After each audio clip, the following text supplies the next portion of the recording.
আজকের ব্লগটা আমার 24শে নভেম্বরের প্রথম ব্রাইডের। আর সেই ব্রাইডের লোকেশন ছিল আমাদের মাদারিহাট, তাই আমাদের গাড়ির জন্য ওয়েট করতে হচ্ছিল। আর আমার এই ছানাপোনাগুলোকে নিয়ে আমি রেডি। তো দেখো আমার নেলসটা কত সুন্দর লাগছে, আমি নিজেই করেছি। তো এভাবে আমরা আস্তে আস্তে পৌঁছে যাচ্ছি মাদারিহাটের ছেকামারি, অনেকটা ভেতরে।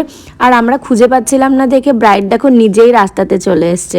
আর আমি আগের ব্লগে বললাম না যে ছেকামারিতে আমি প্রায় 3-4 বার বছরে আসি, তো এ নিয়ে আমার দ্বিতীয়বার। নভেম্বরের 17 তারিখে এসেছিলাম আর 24 তারিখে।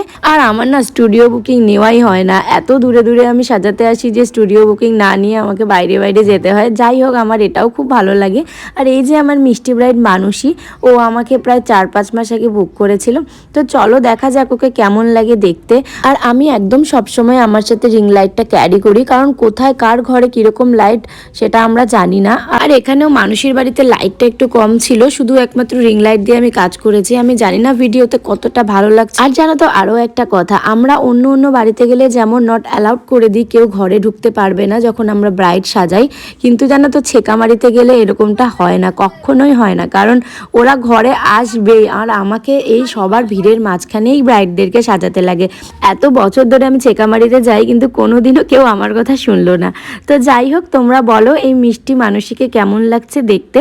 তো ও জানো তো সাজার পরে যখন আমরা বেরিয়ে যাচ্ছিলাম, ও বলছে দিদি আমি আগাতে যাব তোমাদের। আমি বললাম কিন্তু যে না, এতটা দূর তোমার আসতে হবে না। ও বললো না, আমি দিয়ে আসি। তো আজকের ব্রাইডকে কেমন লাগছে তোমরা অবশ্যই জানিও। সেকেন্ড ব্রাইডের ভ্লগটাও চলে আসছে। আর এই যে ওকে দেখছো, ওর নাম মোহিনী, ওকেও আমি 24শে জানুয়ারিতে সাজাবো।